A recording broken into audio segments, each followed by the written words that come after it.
Space. Once, people understood it as order, the opposite of chaos. Something unreachable and mysterious. But time moved on, and on April 12, 1961, humanity took its first step toward that abyss.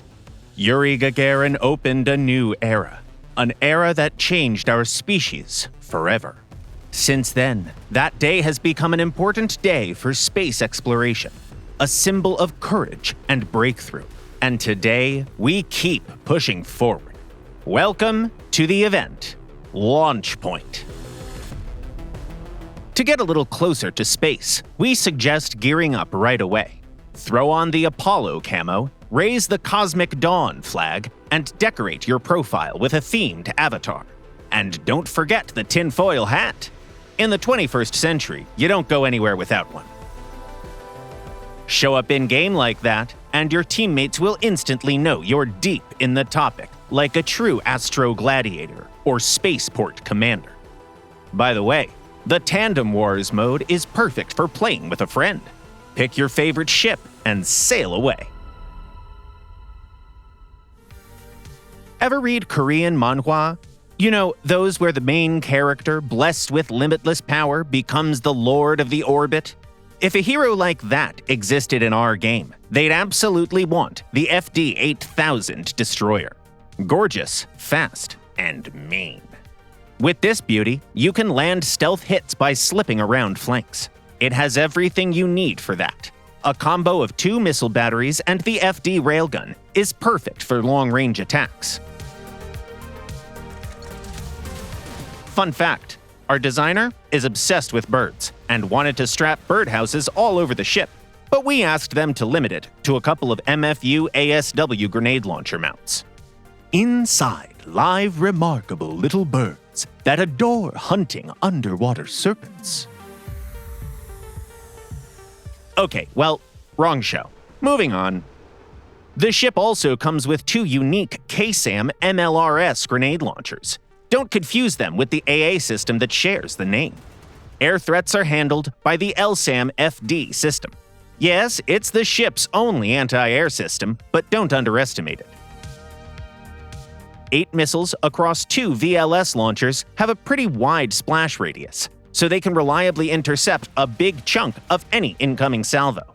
And the final flourish? A helipad with a unique bird of its own, the LAH-2. This rotorcraft can dish out over 100,000 damage thanks to the M197 cannon, the hypersonic, decoy-resistant Sky Dragon K2 missiles, and the LAU-68FA unguided rockets. The FD-8000 is a unique, versatile brawler. With solid handling and a strong loadout, it excels in long-range gunfights.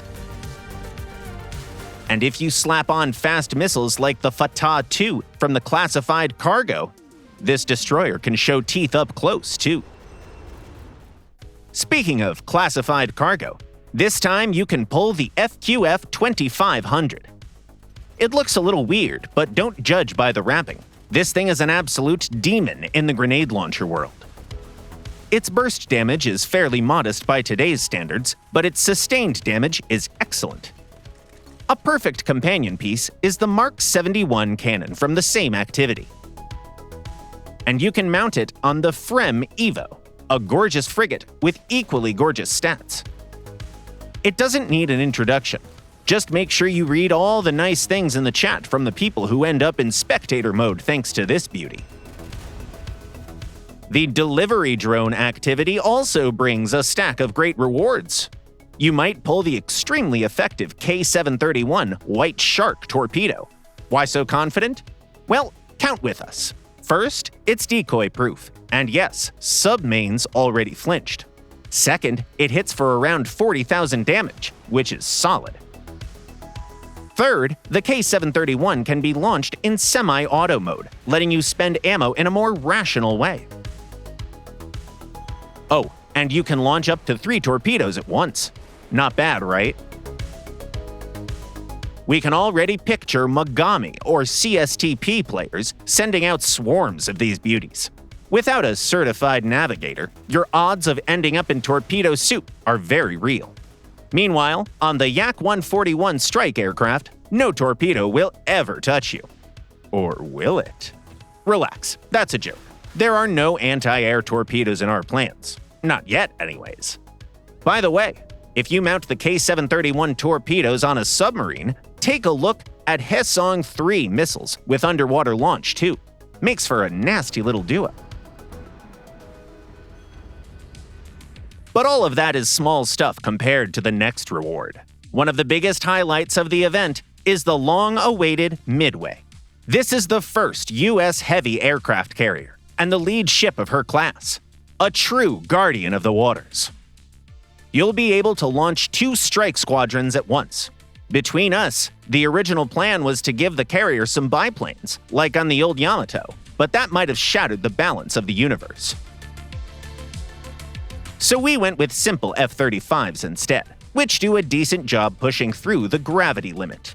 Both slots are open though, so get creative and build the air group that fits you. You're not gonna run 2 Su-39s, right? Right? Anyways, what's an aircraft carrier without fighters? You already get F-22s on board, more than enough to secure air superiority. The Midway isn't left naked defensively either. The unique Craw autocannons have a special obsession with torpedoes and submarines.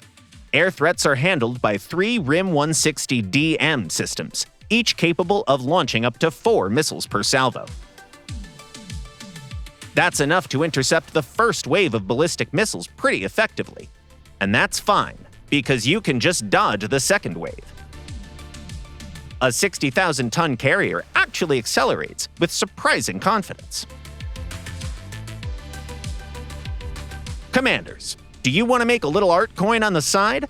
If your answer is yes, you've got just the chance. Among the event rewards, you'll find the American RIM-162D air defense system, almost the same one used on the Midway. Slot it into a free hardpoint, or sell it on the market for art coin.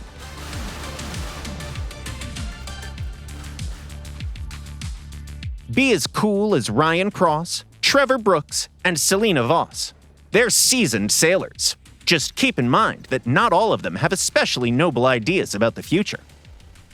And what's next? Nothing but the unknown.